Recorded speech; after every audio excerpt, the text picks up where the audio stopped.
So hello everyone. तो welcome to my channel. आज हम लोग बात करने वाले हैं जावा स्क्रिप्ट के एक स्पेसिफिक टॉपिक के बारे में, जो है एसिंक्रोनस नेचर, और जिसके कारण हम लोगों को कॉल बैक्स, प्रोमिसेस, ये दो चीज़ को इंट्रोड्यूस करना और यूज़ करना पड़ता है basically. So without wasting time हम लोग शुरू करते हैं। तो बेसिकली हम पहले समझेंगे कि एसिंक्रोनस नेचर होता क्या है। ठीक है, तो सबसे पहले ये समझते हैं कि एक नॉर्मल प्रोग्रामिंग लैंग्वेज में क्या एक एग्जांपल लेते हैं। ठीक है, कि एक स्टेटमेंट है कि प्रिंट समथिंग। ओके, एक नॉर्मल प्रोग्रामिंग लैंग्वेज है, let's say if you are using Python, Java, और इट कुड बी एनीथिंग।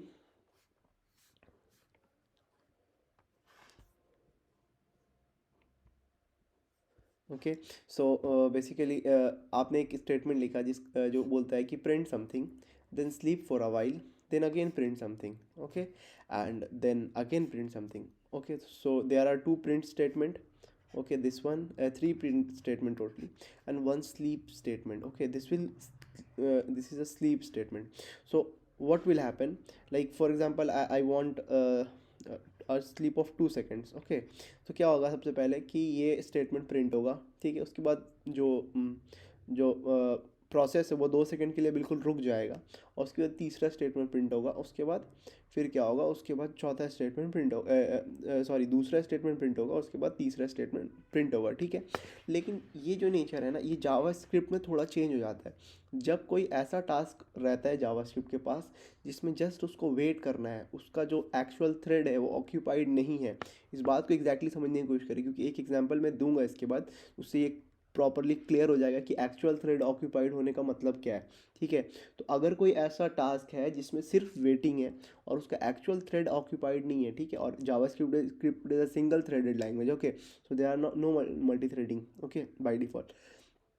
सो जब तक उसका एक वो थ्रेड अगर वेट प्रोसेस में है, ठीक है, वो कोई एक स्पेसिफिक ऑपरेशन को नहीं कर रहा है, तब क्या करता है वो उस ऑपरेशन को वेट करने के अलावा जंप करके नेक्स्ट ऑपरेशन पे चला जाता है। ठीक है, तो अब ये नॉर्मल प्रोग्रामिंग लैंग्वेज का सिनेरियो तो हम समझ गए, बट समझ लीजिए एक ऐसा कोड है जिसमें पहला स्टेटमेंट है कुछ प्रिंट करना, दूसरा स्टेटमेंट है wait for something some time, then again print something. Okay, so this is one statement, okay, combined, and the third statement is to do something. So what will happen, javascript will print something, then it will come here, then it gets to know that like now there is a waiting for 2 seconds. Okay, तो जब हमें पता चले कि यहाँ 2 second के लिए मुझे वेट करना है, तब हमें क्या करूँगा, इसको यहाँ पे वेट करने के बजाय मैं यहाँ आ जाऊँगा। ठीक है, इस प्रोसेस को कंप्लीट करूँगा, और जब ये वेट पीरियड ख़त्म हो जाएगा, तो वापस यहाँ जा कर के इसको एग्जीक्यूट कर देंगे। ठीक है, तो ये होता है जावास्क्रिप्ट का जो एग्जीक्यूशन पैटर्न होता है, कि जहाँ पे जस्ट वेटिंग पे है सिस्टम। फॉर एग्जांपल, कब कब कब सिस्टम वेटिंग पे हो सकता है कि मैंने एक एपीआई को कॉल किया। अब वो एपीआई कितना टाइम लेगा वो मुझे पता नहीं, वो मेरे पे डिपेंड नहीं करता, और मेरा थ्रेड को मतलब मेरे प्रोसेस को कुछ नहीं करना है। वो जो एपीआई का रिस्पॉन्स है वो सर्वर के साइड से आएगा। तो फॉर दैट टाइम में जो जावास्क्रिप्ट का प्रोसेस है उसमें कोई ऑपरेशन की ज़रूरत नहीं है, तो उस टाइम पे जो है वो जस्ट वेट करता है। ठीक है, तो इंस्टीड ऑफ वेटिंग क्या होता है, वो नेक्स्ट ऑपरेशन पे चला जाता है। तो उसका ही एक एग्जांपल है। तो सबसे पहले हम देख सकते हैं कि एक कंसोल डॉट लॉग एक प्रिंट स्टेटमेंट है। उसके बाद ये सेट टाइम आउट क्या होता है, सेट टाइम आउट दो आर्ग्यूमेंट्स लेता है। एक लेता है एक फंक्शन, सो यहाँ से लेके यहाँ तक एक फंक्शन है। ओके, एक अननेम्ड फंक्शन है ये, और एक एक स्पेसिफिक टाइम, ये टाइम जो है ये मिली सेकेंड में है, और ये 2000 मिली सेकेंड मीन्स 2 सेकेंड। तो क्या करता है, ये 2 सेकेंड्स तक जो है ना रुकता है, और 2 सेकेंड्स के बाद इस फंक्शन को ट्रिगर कर देता है। ठीक है, और 2 सेकेंड्स के बाद ये स्क्रीन पे प्रिंट हो जाता है। लेकिन जावास्क्रिप्ट का जो नेचर है वो क्या है कि जब वेटिंग होता है तब वो उस वेटिंग के कंप्लीट होने का वेट नहीं करता। तो क्या होगा, सबसे पहले ये इसको एग्जीक्यूट करेगा। उसके बाद जब इसको एग्जीक्यूट करने के पास आएगा जावास्क्रिप्ट इस सेक्शन को, तब क्या करेगा, जैसे यहाँ पे पहुँचेगा तो देखेगा कि there is a wait for 2 seconds. Okay, तो इंस्टीड ऑफ वेटिंग वो क्या करेगा, इस लाइन को एग्जीक्यूट कर देगा, और जब वो टाइम यानी कि वेटिंग टाइम कंप्लीट हो जाएगा, जब इसको एग्जीक्यूट करना होगा, तो वापस से प्रोसेस यहाँ पे आ जाएगा। ठीक है, तो याद रखें कि इस मतलब वेटिंग वाले प्रोसेस का, ठीक है, तो आपने एक कोड लिखा कि एक वाइल लूप है। ठीक है, और वो वाइल लूप, ठीक है, इनफाइनाइट टाइम के लिए चलता रहेगा या फॉर 5 मिनट्स के लिए चलता रहेगा। तो जब तक ये वाइल लूप चलता रहेगा तब तक आपका थ्रेड ऑक्यूपाइड ही रहे, ठीक है ना। तब ये यहाँ के नेक्स्ट स्टेटमेंट्स को प्रिंट नहीं करेगा क्योंकि वाइल लूप आपका चल ही रहा है। आपने वाइल लूप ऐसा लिखा है कि आपने लिखा है कि इफ़ करंट आपने एक वेरिएबल लिया, उस वेरिएबल में करंट टाइम स्टोर किया, उस टाइम में 5 ऐड कर दिया, 5 मिनट्स, ओके, और इक्वल्स टू करंट टाइम, ठीक है, करंट टाइम। अब क्या है,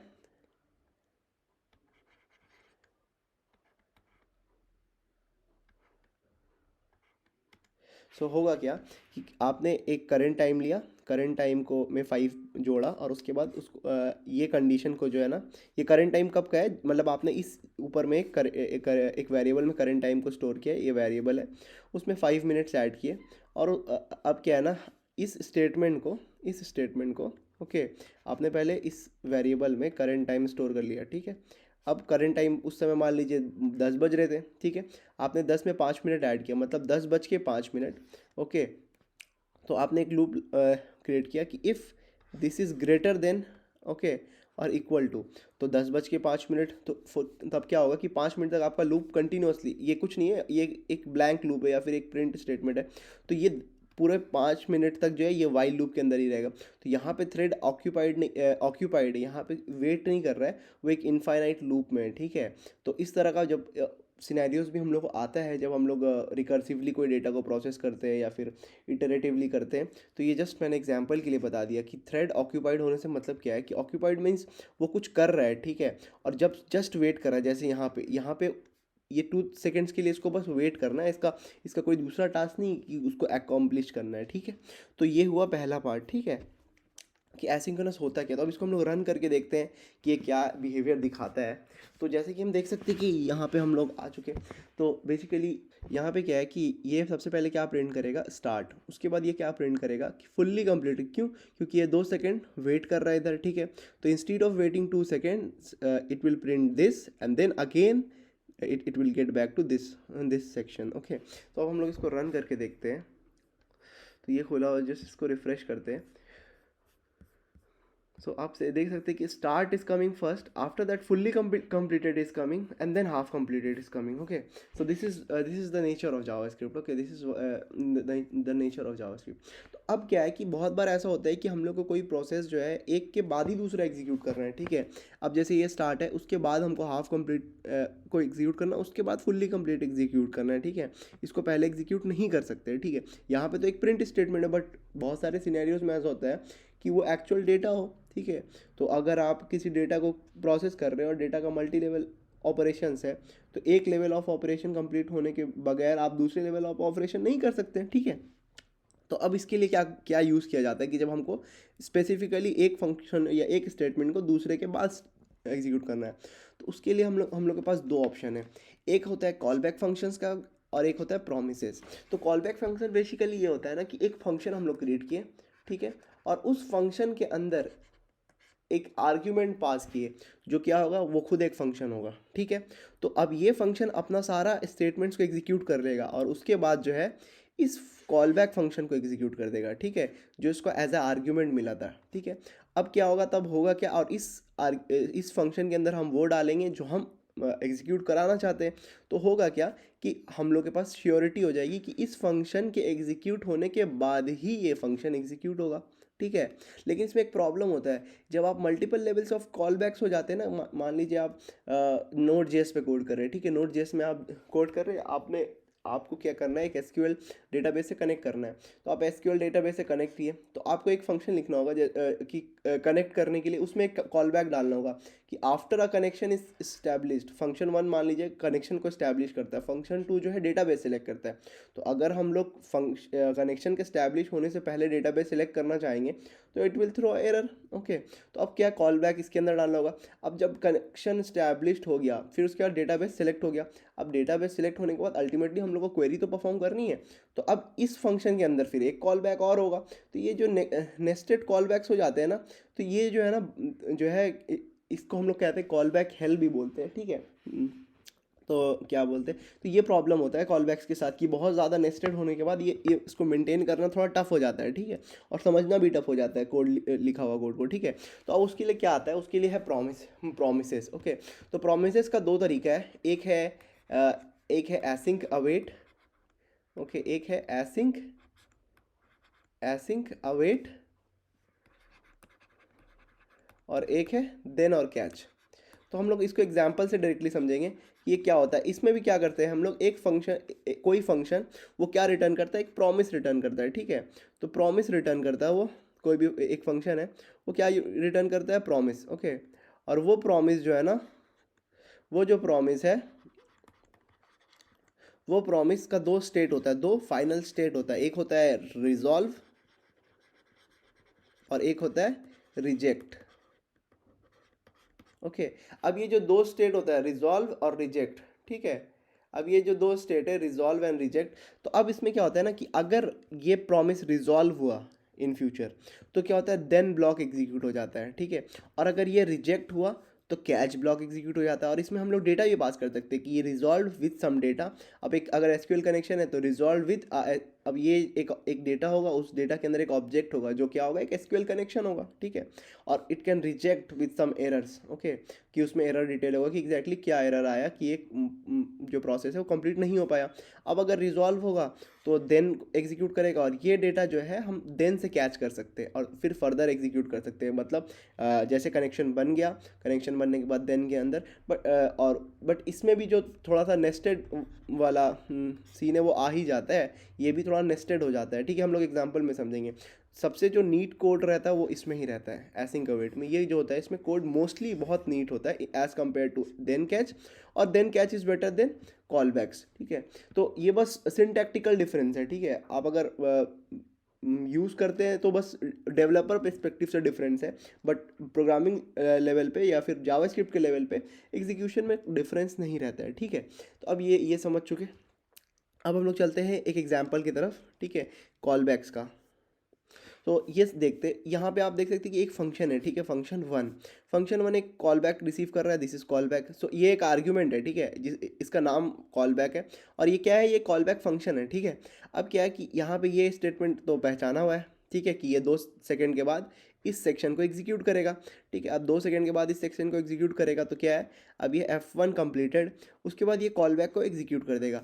तो हम लोग के रियल केस में क्या हो रहा था कि हम लोग इस सेक्शन को कॉल कर रहे थे, और उसके बाद क्या था कि मतलब हम लोग क्या बोलते हैं, जो दूसरा वाला जो F2 कंप्लीटेड, ये कॉल कर रहे थे। तो F2 कंप्लीटेड पहले आ जा रहा था और ये बाद में आ रहा था, क्योंकि ये 2 सेकंड के वेट पे, बट हमको इस केस में ऐसा चाहिए ही कि ये जो है बाद में आए। तो अब इसको क्या करने के लिए क्या करते हैं, ये देखो, ये एक F2 फंक्शन है, ठीक है, और ये एक F1 फंक्शन है, ठीक है। तो अब हम क्या कर रहे हैं कि F1 फंक्शन के अंदर F2 फंक्शन को पास कर दे रहे हैं, ठीक है। तो अब क्या होगा कि पहले ये सेक्शन एग्जीक्यूट होगा, ठीक है, और इसके एग्जीक्यूट होने के बाद, ठीक है, अब ये इस कॉल बैक को कॉल कर देगा, इस कॉल बैक को कॉल कर देगा। और ये कॉल बैक तो होगा क्या कि F1 कंप्लीटेड पहले आएगा और F2 कंप्लीटेड उसके बाद आएगा, even if F1 is taking little bit of longer time. Okay, तो ये यूज़ करते हैं हम लोग फंक्शंस को। ये तो अब हम लोग एक एग्जांपल देखते हैं, ठीक है, कॉल बैक्स का। तो this is the example of callbacks. अब यहाँ पे देखते हैं कि ये सबसे पहले क्या प्रिंट करेगा, स्टार्ट प्रिंट करेगा, ठीक है। उसके बाद ये F1 फंक्शन है, ठीक है, F1 फंक्शन एक कॉल बैक लेगा और ये क्या प्रिंट करेगा, हाफ कंप्लीटेड, और उसके बाद वो कॉल बैक फंक्शन को एग्जीक्यूट कर देगा। अब एक चीज़ यहाँ पे समझने वाली बात है कि मतलब ये जो जैसे यहाँ पे हम लोग देख सकते हैं कि ये हाफ कंप्लीट, बहुत टाइम ऐसा होगा कि जब प्रोसेस 3 स्टेप्स में बटे हुए होंगे, जैसे आप एक मैथमेटिकल कैलकुलेशन कर रहे हैं या कुछ भी कर रहे हैं, ठीक है, या फिर एक एपीआई से डेटा फेच कर रहे हैं, दूसरे एपीआई से डेटा फेच कर रहे हैं, फिर दोनों को पार्स कर रहे हैं, फिर दोनों के बीच में कुछ कैलकुलेशंस कर रहे हैं, तो उसमें हमको शेड्यूलिंग चाहिए कि एक प्रोसेस के बाद ही दूसरा एग्जीक्यूट होना चाहिए, ठीक है। तो अब क्या है कि अब यहाँ पे वैसे ही किया गया, F2 फंक्शन को कॉल किया गया, ठीक है, सॉरी, F1 फंक्शन को कॉल किया गया और उसके अंदर F2 को पास कर दिया गया। तो कोड का फ्लो होगा कैसे, सबसे पहले वो ये console.log स्टार्ट, सबसे पहले स्टार्ट प्रिंट हो जाएगा। उसके बाद जो अगला ऑपरेशन होगा वो क्या होगा, ये F1 फंक्शन को कॉल करेगा, ठीक है, और उसके अंदर क्या है, F2 पास करेगा एज अ कॉल बैक। तो क्या होगा कि half completed it will run after that, और उसके बाद क्या होगा, ये कॉल बैक फंक्शन को कॉल करेगा। अब कॉल बैक फंक्शन है क्या अल्टीमेटली? कॉल बैक फंक्शन यहाँ पे देखिए हम लोग ने F2 को पास किया एज अ कॉल बैक, उसके बाद क्या होगा, ये दूसरा F2 फंक्शन एग्जीक्यूट हो जाएगा, तो ये क्या आएगा, फुल्ली कंप्लीट। अब क्या है कि ये सारे ये तीनों का तीनों चीज़ सिंक्रोनाइज्ड हो गई है कि पहले स्टार्ट विल प्रिंट, उसके बाद हाफ कंप्लीटेड और उसके बाद फुल्ली कंप्लीटेड। ठीक है, तो अब इसको रन करके देखते हैं हम लोग। तो हम देखते हैं सबसे पहले स्टार्ट प्रिंट हुआ, उसके बाद हाफ कंप्लीटेड, उसके बाद फुल्ली कंप्लीटेड। ठीक है, तो अब हमको समझ में आ गया कि अच्छा हाँ कॉल बैक्स को यूज़ कैसे करते हैं। ठीक है, लेकिन अब क्या है ना, कॉल बैक्स के साथ एक प्रॉब्लम है, कॉल बैक हेल का प्रॉब्लम। ठीक है, जो मैंने पहले ही डिस्कस किया कि कॉल बैक हेल में क्या होता है कि आप मल्टीपल लेवल्स पे करते हो तो ये जो कोड है ना वो बहुत ज़्यादा नेस्टेड हो जाता है। तो अब इसके लिए जो यूज़ होता है ना, उसके लिए यूज़ होता है प्रोमिसेस। ओके, इसके लिए यूज़ क्या होता है, प्रोमिसेस। अब क्या है ना, देखो प्रॉमिस ये होता है कि एक फंक्शन है, वो उसको जैसे ही कॉल किया जाता है ना, वो इमीडिएटली एक ऑब्जेक्ट को रिटर्न करता है, और वो ऑब्जेक्ट क्या होता है, एक promise. Okay, so a promise is a class basically, और हम लोग उसका एक ऑब्जेक्ट को इंस्टेंशिएट कर रहे हैं। तो अब क्या है ना, सबसे पहले तो हम लोग यहाँ पे स्टार्ट प्रिंट कर देंगे। जब हम लोग F1 को कॉल करेंगे, ठीक है, तब क्या है ना, वो एक प्रॉमिस रिटर्न करेगा इमीडिएटली। ठीक है, अब ये प्रॉमिस जो है ना, दो स्टेट में जाएगा एट द एंड। ठीक है, या तो एक स्टेट उसका रिजॉल्व होने वाला है, या उसका दूसरा स्टेट ये रिजेक्ट होने वाला है। तो इस एग्जाम्पल में वो रिजेक्ट स्टेट नहीं है, बट यहाँ मतलब जब हम लोग जैसे for example you are connecting to SQL database, तो अब डेफिनेटली दो स्टेट होने वाले हैं, या तो आपका कनेक्शन हो जाएगा या आपका कनेक्शन नहीं होगा। अगर कनेक्शन हो जाता है तो इट्स फिर क्या है कि उस कनेक्शन का यूज़ करके फर्दर क्वेरी एग्जीक्यूट कर सकते हैं। और अगर कनेक्शन नहीं होता है तो उसका एक एरर रीज़न होगा कि आपने पासवर्ड गलत डाला, आपने डेटाबेस का नाम गलत डाला, आपका यूआरएल सही नहीं है। ठीक है, तो अल्टीमेटली ये दो स्टेट में से एक स्टेट पे पहुंचेगा, रिजॉल्व और रिजेक्ट। तो ये फंक्शन जो है ये एक प्रॉमिस रिटर्न कर रहा है। ठीक है, अब उस प्रॉमिस के अंदर जो है ना, ये वही कोड है कि हम लोग वेट करेंगे।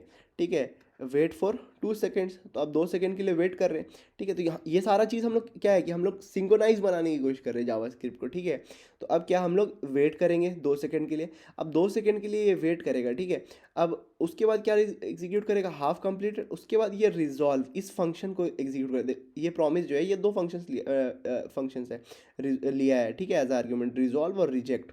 अब ये क्या है ना, इस रिजॉल्व को एग्जीक्यूट कर देगा। ठीक है, अब जब ये रिजॉल्व एग्जीक्यूट होगा, अगर इसके अंदर कोई डेटा है तब तो ठीक है, अगर नहीं है तब भी ठीक है। ठीक है, अब जैसे ये रिजॉल्व होता है ना, ये जो देन है ना, ये ट्रिगर हो जाता है। ठीक है, अब ये जो देन है वो ट्रिगर हो जाता है, और वो जो चीज़ है कि फुल्ली कंप्लीटेड, इस चीज़ को हम लोग यहाँ पे एग्जीक्यूट करें। तो अब होगा क्या कि पहले हाफ स्टार्ट प्रिंट होगा, फिर हाफ कंप्लीटेड, फिर ये फुल्ली कंप्लीटेड प्रिंट होगा। ठीक है, और यहाँ पे हम लोग ये फंक्शन को डायरेक्टली कॉल भी कर सकते थे। यहाँ पे ये फंक्शन जो है ये मैंने ऐसे ही लिखा है, इसको यहाँ पे भी कॉल कर सकते थे यहाँ पे। ठीक है, फुल्ली कंप्लीटेड।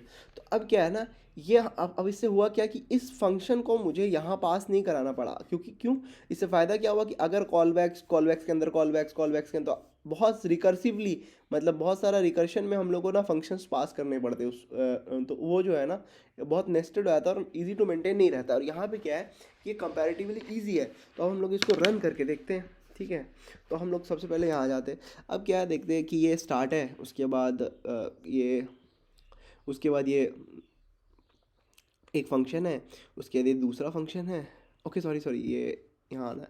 तो हम लोग यहाँ इसको देखते हैं। तो अब ये क्या है कि एक प्रॉमिस रिटर्न कर रहा है, ये फंक्शन F1 है। ये क्या है, एक प्रॉमिस रिटर्न कर रहा है, न्यू प्रॉमिस। इसमें क्या है, रिजॉल्व है और रिजेक्ट है। ठीक है, अब यहाँ पे क्या है कि ये एक सेट टाइम आउट है, और वो 2 सेकेंड के बाद इस सेक्शन ऑफ कोड को एग्जीक्यूट करेगा। तो 2 सेकेंड के बाद पहले लिखेगा हाफ कंप्लीटेड, उसके बाद इसको रिजॉल्व कर देगा। जब ये रिजॉल्व हो जाएगा, ठीक है, जब ये रिजॉल्व हो जाएगा तब क्या ये जो देन है ना, वो देन ट्रिगर होगा। ठीक है, तो हम लोग इसको देखते हैं।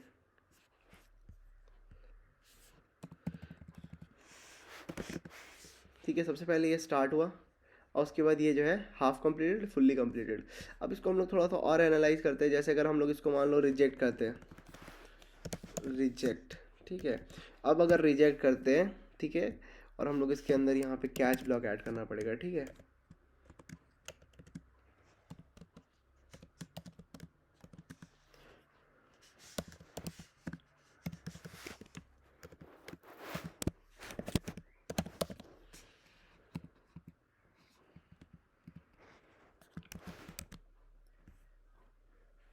सी after 2 seconds it rejected it. Okay, तो अब क्या है, 2 सेकेंड के बाद इसने रिजेक्ट कर दिया। अगर हम लोग इसके अंदर कोई डेटा पास कर, वो भी कर सकते हैं, ठीक है, फॉर अ रीज़न। तो यहाँ पे क्या है कि किसी एक रीज़न से हुआ, वो रीज़न जस्ट अज्यूम करते हैं फॉर अ रीज़न ये रिजेक्ट हो गया, ठीक है। तो अब इसको हम लोग यहाँ पे कैच कर सकते हैं इस एरर को, ओके, और उसको यहाँ पे हम लोग प्रिंट भी करा सकते हैं, ओके। तो सेम फॉर इसके लिए भी, अगर हम लोग यहाँ पे अगर रिजॉल्व में भी कोई डेटा पास कराना चाहते हैं तो हम लोग उसको भी पास करा सकते थे, ठीक है। और बेसिकली जैसे एक यूज सिनेरियो ये है कि आपने एक फॉर एग्जांपल आपने एक डेटाबेस को कनेक्ट किया है, और जब कनेक्शन स्टैब्लिश हो जाता है तो आप वो कनेक्शन ऑब्जेक्ट को पास कराना चाहते हैं, ठीक है। इसी तरह से बहुत सारे अलग अलग एग्जांपल है, जैसे क्रिप्टोग्राफी में आप अगर किसी चीज़ को कुछ हैश कर रहे हो, तो जब हैशिंग कंप्लीट हो जाए तब आप उसको रिजॉल्व करेंगे, और रिजॉल्व करने के बाद उस रिजॉल्व के अंदर वो डेटा को या फिर वो हैश को पास करा देंगे, ठीक है। तो ये सारे यूजेस भी है, ठीक है। तो अब आई होप कि ये क्लियर हो गया होगा कि प्रोमिसेस जो है ये होता क्या है कि हम लोग ये प्रोमिसेस रिटर्न कर रहे हैं, ठीक है, और उस प्रॉमिस को यहाँ पे कंज्यूम करने हैं बेसिकली देन और कैच से। तो अगर हम कोई लाइब्रेरी या कुछ थर्ड पार्टी लाइब्रेरी यूज़ करते हैं, तो क्या अगर वो प्रोमिसेस रिटर्न कर रही है तो हमको उसको यूज़ कैसे करना है, हमको इसको यूज़ करना है देन और कैच के हिसाब से, ठीक है। और उसका जो दूसरा तरीका है वो क्या है, वो है एसिंक अवेट। सो एसिंक अवेट क्या होता है ना, कि इसमें क्या है, कोड जो होता है ना थोड़ा सा क्लियर, मतलब जो है ना क्लटर फ्री हो जाता है, थोड़ा और स्मूथ दिखने में अच्छा हो जाता है। उसमें क्या है कि इसमें जो है इसमें उसमें भी हम लोग को बहुत सारे रिकर्सिवली देन और कैच लगाना पड़ता है। जैसे हमने एक स्टेटमेंट एग्जीक्यूट किया, उसके बाद देन, फिर वो क्वेरी एग्जीक्यूट किया, क्वेरी अगर सक्सेसफुल हुआ देन अगर फेल हो गया तो देन कैच। तो इस तरह से फिर अगर क्वेरी सक्सेसफुल हो गया, फिर हम लोग को एक डेटा मिला, अब हम लोग डेटा को प्रोसेस करा रहे हैं, फिर डेटा अगर सक्सेसफुल प्रोसेस हो गया देन अगेन देन। तो ये जो रिकर्सिवली बहुत बार ये हो जाता है ना, तो ये भी एक नेस्टेड बिहेवियर सा कोड दिखने लगता है। तो अब क्या है कि इसके लिए हम लोग एसिंक अवेट यूज़ करते हैं, ठीक है। तो अब इसमें क्या है कि देखिए यहाँ पे सबसे पहले एक स्टेटमेंट है स्टार्ट, ओके, फिर ये फंक्शन है। अब ये F1 फंक्शन क्या है, ये वही फंक्शन है कि 2 सेकंड तक जो रुकता है, और उसके इमीडिएटली सबसे पहले तो एक प्रॉमिस रिटर्न कर देता है, और वो प्रॉमिस रिजॉल्व कब होता है, वो प्रॉमिस रिजॉल्व होता है 2 सेकंड के बाद, ठीक है। अब ये देखो, अब जब हम लोग इसको एसिंक और अवेट यूज़ करेंगे ना, तो हम लोग एक एसिंक फंक्शन बनाना होगा इसको यूज़ करने के लिए, और उसके अंदर हम लोग अवेट कीवर्ड यूज़ कर सकते हैं। और ये याद रखना है कि जब हम लोग अब अवेट कीवर्ड करता क्या है कि वेट करता है अनटिल और अनलेस ये रिजॉल्व हो जाए, ठीक है। ये फंक्शन या तो रिजॉल्व हो जाए या फिर रिजेक्टेड हो जाए, ठीक है। जब ये रिजॉल्व हो जाता है तब तक ये वेट करता रहेगा। हालांकि जावास्क्रिप्ट में क्या होता है कि F2 को एग्जीक्यूट करा देना चाहिए था, बट ऐसा होगा नहीं, ठीक है। क्या होगा, ये वेट करता रहेगा, ठीक है। कब तक वेट करेगा, जब तक ये 2 स्टेट में से एक स्टेट पे नहीं पहुंच जाए, या तो रिजेक्टेड स्टेट में या तो रिजॉल्व स्टेट में, ठीक है। ये 2 स्टेट में से एक स्टेट में जब तक नहीं पहुंच जाए, ठीक है। अब क्या, अगर ये रिजॉल्व स्टेट में हुआ तब क्या एग्जीक्यूशन इधर पहुंचेगा, और अगर ये रिजेक्ट हुआ तो एग्जीक्यूशन कहाँ पहुंचता है, यहाँ पहुंच जाता है, ठीक है। ये इसको कैच करेगा, ठीक है, क्योंकि हम लोग वहाँ पे कैसे कैच करते थे, देन और कैच से कैच कर रहे थे, बट यहाँ पे भी तो क्या बोलते हैं, रिजेक्ट तो हो ही सकता है, तो उसको कैसे कैच करेंगे, तो हम लोग उसको इस तरह से कैच ब्लॉक बना के कैच करेंगे, ठीक है। तो अब इस एग्जाम्पल को देख के समझते हैं, ओके। सो ये हम लोग का एसिंक अवेट का एग्जांपल है, ठीक है। तो अब इसमें क्या है कि देखिए सबसे पहले ये कंसोल डॉट लॉग स्टार्ट, ठीक है, उसके बाद एक फंक्शन है F1, ठीक है, और ये इमीडिएटली एक प्रॉमिस रिटर्न करता है। उस प्रॉमिस के अंदर जो होता है वो 2 सेकंड के बाद वो रिजॉल्व हो जाता है, ठीक है। और ये एक फंक्शन है F2, ओके। अब हम देखते हैं प्रिसाइजली कि हम लोग का ये एसिंक फंक्शन है, ठीक है। तो याद रखिए कि जब भी हम लोग अवेट को यूज़ करेंगे तो वो एक एसिंक फंक्शन के अंदर होगा। अगर वो एसिंक फंक्शन के अंदर नहीं है तो हम उसको अवेट यूज़ नहीं कर सकते, ठीक है।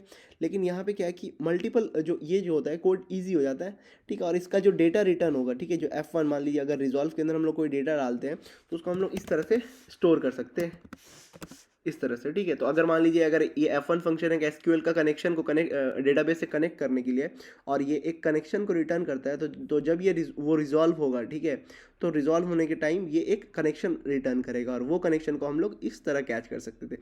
जबकि हम लोग इसमें कैसे करते थे, देन और कैच में हम लोग इसके अंदर एक रेस्पॉन्स, ऐसा कुछ कोई भी नाम का एक वेरिएबल बना सकते हैं और उस रेस्पॉन्स को यहाँ पे हम लोग कैच कर सकते हैं। बट यहाँ क्या है, यहाँ पे डायरेक्टली हम लोग ऐसे कैच कर सकते हैं। तो अब इसमें अब मान लीजिए इसको हम कनेक्शन को स्टोर कर लिया, ठीक है, कनेक्शन, ठीक है। अब ये डेटाबेस वाला एग्जांपल सिर्फ नोड.जेएस में पॉसिबल है, ठीक है। तो अब ये कनेक्शन में स्टोर कर ली। अब यहाँ पे ये कनेक्शन को ये कनेक्शन मान लीजिए एक फंक्शन हो सकता है, ठीक है, या उसके अंदर एक फंक्शन, अब कनेक्शन डॉट क्वेरी, ठीक है, इस तरह का एक एग्जांपल मतलब जस्ट एज्यूम कर रहे हैं। अब वो क्वेरी के अंदर क्या है कि एक एसक्यूएल की क्वेरी है, ठीक है, जो एग्जीक्यूट होती है। अब इसको भी वेट कराना है जब तक वो एग्जीक्यूट होना चाहिए, क्योंकि डेटाबेस में कितना टाइम लगेगा हमको नहीं पता। तो अब क्या है ना, अब यहाँ पे देखो, यहाँ पे नेस्टेड जो बिहेवियर था ना कि एक के अंदर एक के अंदर, वो जो है नहीं रहता है। यहाँ पे हम लोग लाइन बाई लाइन अब जो है ये क्वेरी का रिस्पॉन्स आएगा, तो तब तक ये वेट करेगा, ठीक है। तो अब जो है ना, तो इसका ये फ़ायदा है, ठीक है, एसिंक और अवेट यूज़ करने का। और मोस्टली डेवलपर एसिंक अवेट ही यूज़ करते हैं, क्योंकि ऑपरेशन बहुत सारे सीक्वेंस में होते हैं, ठीक है, बहुत सीक्वेंस में होते हैं। तो अब देन और कैच यूज़ करना recursively is like very hectic sometimes. क्या होता है कि उसको समझना मुश्किल होता है कि एक हो मतलब बहुत ज़्यादा नेस्टेड हो जाता है। तो अब क्या है कि F1 के लिए वेट करेगा, उसके बाद ये F2 को कॉल करेगा।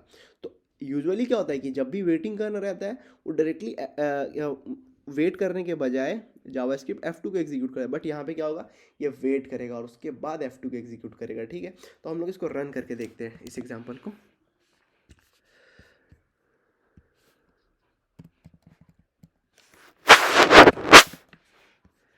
तो जैसे ये वेट कर रहा है, उसके बाद half completed then fully completed. तो आई होप कि ये समझ में आ गया होगा कि ये कैसे काम कर रहा है, ठीक है। अब क्या है कि अब जो पार्ट है ना, वो ये है कि हम लोग एक एक एग्जांपल समझते हैं कि एक हम लोग एक एपीआई को कॉल करते हैं। तो हम लोग के पास हमको उसको कर एक्चुअली कैसे करना है। तो जैसे यहाँ पे इस कोड को देखते हैं, ठीक है, कोड नंबर दिस index5.html। तो अब देखते हैं कि इस कोड में क्या है कि सबसे पहले, अच्छा ये क्या है, यहाँ पे हम लोग एक्सियस लाइब्रेरी को इंपोर्ट कर रहे हैं, जो क्या करता है वो हम लोग को ये करने मतलब फ़ायदेमंद है। हम लोग उससे ये कर सकते हैं, मतलब एपीआई कॉल्स कर सकते हैं ईजिली, ठीक है। तो अब ये क्या है ना, ये एक एक्सियस डॉट गेट, अब ये गेट कॉल है, ठीक है, एक गेट रिक्वेस्ट है एक सर्वर पे, और ये वो सर्वर है, ठीक है। मैं एक रियल एग्जांपल दिखाने के लिए मैं बस ये दिखा रहा हूँ, ठीक है। We have enough understanding of async await, callbacks, okay, ये दो चीज़ का, ठीक है। अब क्या है कि अब यहाँ पे देखते हैं कि ये एक एपीआई कॉल कर रहा है इस पे, ठीक है। अगर हम लोग इसको हिट करने की कोशिश करते हैं, तो हम लोग को एक रिस्पॉन्स मिलेगा, ठीक है। जैसे अगर हम लोग यहाँ पे इसको करते हैं, ठीक, एक फैक्ट मिल रहा है और एक लेंथ मिल रहा है, ठीक है। मतलब एक सिंपल सा फैक्ट है कैट्स के बारे में, एक फ्री एपीआई है, टेस्ट करने के लिए हम इसका यूज़ कर रहे हैं, ठीक है। अब ये जो डेटा है इसको यहाँ पे ये कैच कर रहा है। अब क्या है, उसको कंसोल में कंसोल डॉट लॉग कराया। उसके बाद ये जो प्रोसेस डेटा है ना, ये प्रोसेस डेटा क्या है कि 2 सेकंड का टाइम लेता है, ठीक है। ये 2 सेकंड का हम मतलब यहाँ पे हम मतलब इंटेंशनली यहाँ पे 2 सेकंड का पॉज दे रहे हैं, लेकिन रियल केस में क्या होता है, तो आपके पास मान लीजिए 10,000 रोज है।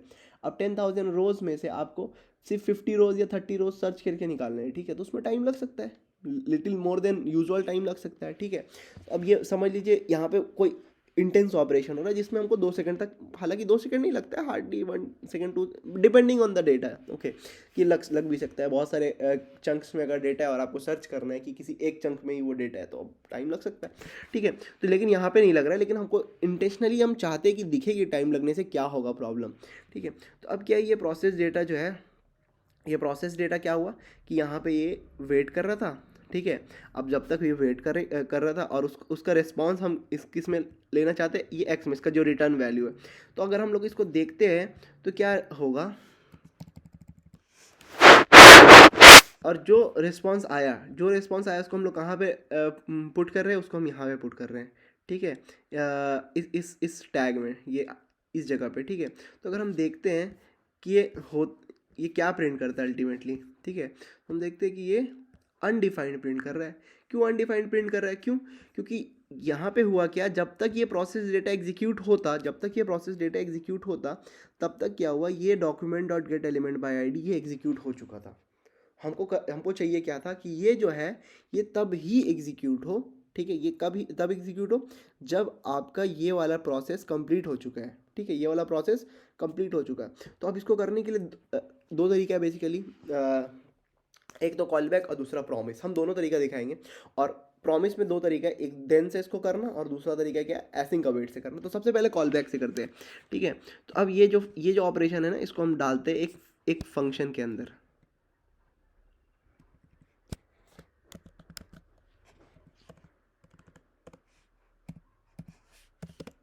ये मेरा कॉल बैक फंक्शन है, ठीक है। हम्म, और ये एक आर्ग्यूमेंट लेता है, ठीक है।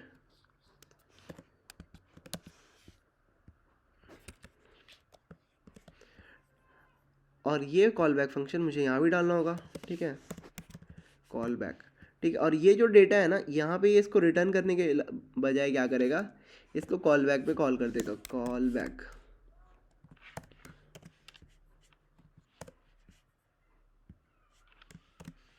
ठीक है। अब क्या है,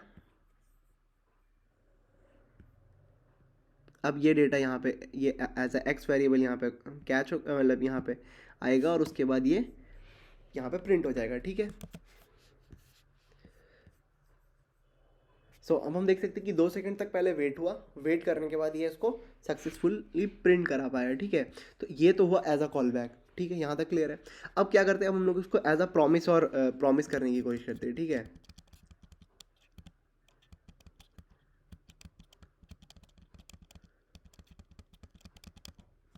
अब इसको एज अ प्रॉमिस करते हैं, ठीक है। तो सबसे पहले ये जो सेक्शन है इसको, हाँ, अब ये क्या है, ये इमीडिएटली रिटर्न करेगा, एक प्रॉमिस रिटर्न करेगा, ठीक है, एक प्रॉमिस रिटर्न करेगा।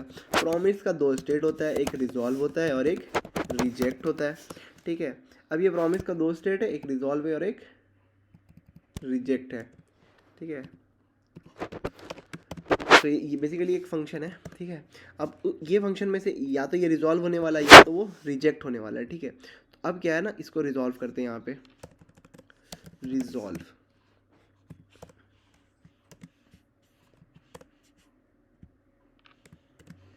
ठीक है। अब ये रिजॉल्व हो गया यहाँ पे, ठीक है।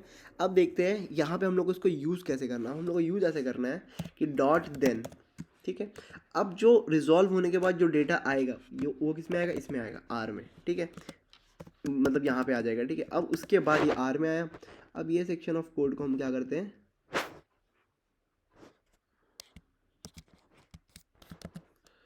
यहाँ डालते हैं,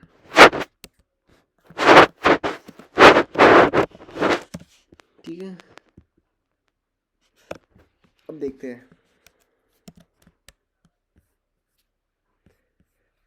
अब हम देख सकते हैं कि अगर ये क्या करेगा, ये 2 सेकंड तक वेट करेगा, उसके बाद ये कर देगा। तो ये क्या ये कौन सा तरीका हुआ कि देन और कैच से इसको कैसे करना है, ठीक है। अब फॉर एग्जांपल यहाँ पे हम लोग कैच भी ऐड कर सकते थे, डॉट कैच, और कैच पे ये लिखेंगे कि अगर कोई एरर हो गया अब डेटा पार्स करने में। और ये वाला कैच किसको यूज़ कर रहा है कि अगर एरर हुआ किसमें, ये एक्शियस को ने जो डॉट गेट कॉल किया है इसमें अगर कोई एरर हो गया, ठीक है, तो वो कहाँ कैच होगा, यहाँ पे कैच होगा, ठीक है। जैसे यहाँ पे आप देख सकते हैं ये रिजेक्टेड प्रिंट करेगा, ठीक है। तो अगर मान लीजिए इंटेंशनली हम लोग इसको कुछ चेंज कर देते, यूआरएल बदल देते तो एक एरर होगा, ठीक है। देखिए ये रिजेक्टेड आ गया, ठीक है। और वापस यूआरएल को ठीक कर देते हैं, ठीक है, ये ठीक हो गया, ठीक है। तो अब क्या है, ये तो हो गया। अब हम लोग समझते हैं कि हम लोग इसको एसिंक और एवेट से कैसे, समझ तो आपने पहले ही लिया है, हम बस मैं एग्जांपल दिखा रहा हूँ कि आपको क्लियर हो जाए कि आपको एक्चुअल में क्या करना है, ठीक है, जब आपको एक यूज़ केस मिले। तो अब ये तरीका है। अब इसको यूज़ करने का जो दूसरा तरीका है वो क्या है, एसिंक अवेट, ठीक है। तो अब क्या है,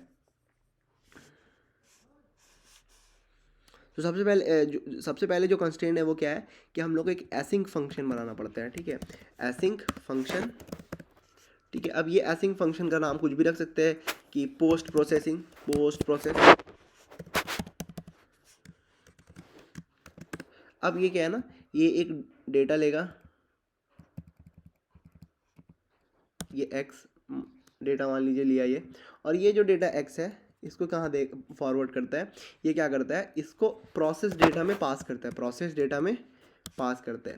बट डिफरेंस क्या है कि यहाँ पे ये हम यूज़ करेंगे अवेट, कि जब तक वो रिजॉल्व या रिजेक्ट में से कुछ हो नहीं जाए, ठीक है, ठीक है, तब तक वो वेट करेगा। और जब ये रिजॉल्व हो जाएगा तब उसका जो है, तो यहाँ एक्सक्यूज मी, तो जब ये रिजॉल्व हो जाएगा, ठीक है, तो रिजॉल्व होने के बाद ये क्या करेगा, इसको उस जो डेटा रहेगा उसको आर में स्टोर करेगा, ठीक है।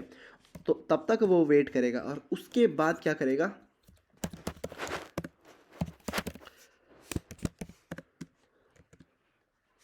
उसके बाद वो क्या करेगा, अब उस डेटा को यहाँ पे ऐड कर देगा, ठीक है। तो अब ये क्या है ना, चलिए मैं इसको कॉल करता हूँ,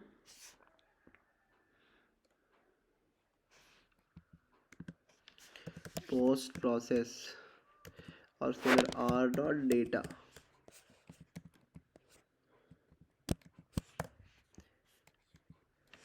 ठीक है, तो अब क्या है, ये जो डेटा इसने रिटर्न किया, ठीक है, जो हम लोग डायरेक्टली पहले इसको दे रहे थे, अब हम किसको दे रहे हैं, ये पोस्ट प्रोसेस जो है क्या सिंक्रोनस फंक्शन उसको दे रहे हैं, और ये क्या है, ये इसको कॉल कर रहा है। लेकिन हाँ, इसके अंदर हम लोग को एक चीज़ ऐड करना है, ठीक है, जो बहुत ज़रूरी है, वो है ट्राई और कैच ब्लॉक। बिकॉज अगर ये रिजॉल्व स्टेट में हुआ तब तो ठीक है, बट अगर ये एरर स्टेट में गया तब क्या, ठीक है, तब क्या है, इसको कैच करने के लिए एक स्टेटमेंट चाहिए, ठीक है, जो इसके एरर को कैच करेगा, ठीक है।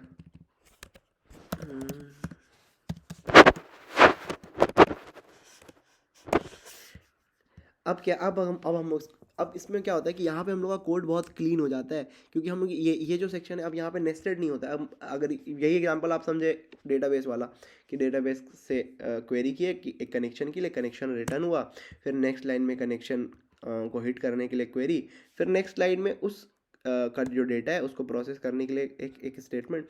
तो ये जो है एक, मतलब ये नेस्टेड नेस्टेड जो डिज़ाइन है वो उससे हट जाता है, ठीक है, तो वो इजी टू अंडरस्टैंड हो जाता है। ठीक है, अब हम देखते हैं इसको रन करके।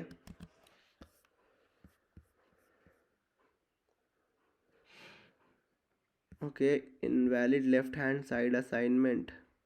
Okay, we need to name it something, late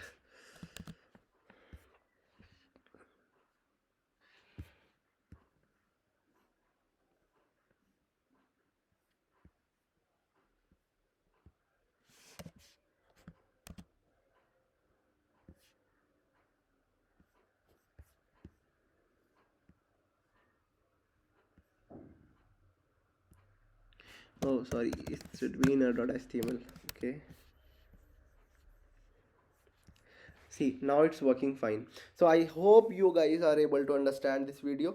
It become little long because like it's very complicated and interesting concept, because अभी क्या है कि जावास्क्रिप्ट मोस्टली फ्रंट एंड और बैक एंड दोनों जगह यूज होता है, ठीक है, तो it's very important to understand this thing. So I hope I am able to